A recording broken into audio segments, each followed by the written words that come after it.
అందరికీ నమస్తే అండి. ఈరోజు మేఘ సందేశం సీరియల్లో అయితే అపూర్వ చేసిన కుట్రను తెలుసుకున్న భూమి అయితే శివని అపూర్వ దగ్గర నుంచి రక్షించి తొడుక్కొని వచ్చి పూరితో అయితే వివాహాన్ని చేయడానికైతే అన్ని ఏర్పాట్లు చేసుకుంటుంది. ముహూర్త సమయంలో తాళి కట్టే సమయంలో అయితే అపూర్వ ప్లాన్ వల్ల అపూర్వ బిందు శివ తిరిగిన ఫోటోలన్నీ కలెక్షన్ చేసుకొని అపూర్వ బిందు వాళ్ళ అమ్మకైతే రెచ్చగొట్టి ఇవన్నీ చూపించి పెళ్ళిని ఆపాలనైతే బిందు మీరా అపూర్వ అయితే గోరింటాకైతే పెళ్లి మండపానికైతే వస్తారు. కరెక్ట్గా తాళి కట్టే సమయానికైతే ఈ పెళ్ళి ఆపండి అని అయితే అంటారు.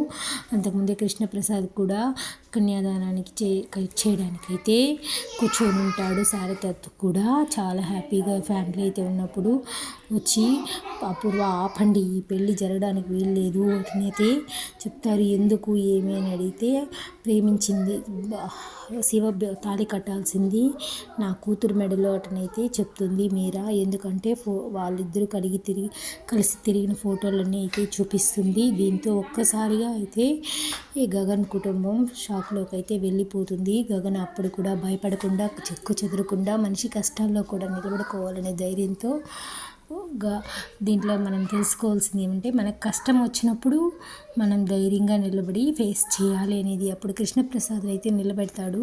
ఇప్పుడు చెప్పు కేపీ, నువ్వు ఎవరికి న్యాయం చేస్తావు? బిందు మెడలోనా పూరి మెడలోనా తాళి కట్టాల్సింది అయితే అంటాడు. అప్పుడు కృష్ణప్రసాద్ ప్రేమించిన బిందు మెడలోనే తాళి కట్టాలి అని అయితే ఒప్పుకుంటాడు.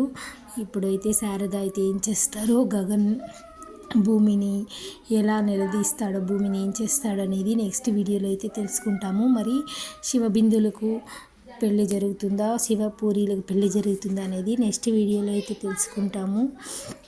అపూర్వ కుట్ర వల్ల బలైన రెండు కుటుంబాలు ఎవరు గెలుస్తారనేది నెక్స్ట్ వీడియోలో అయితే తెలుసుకుంటాము.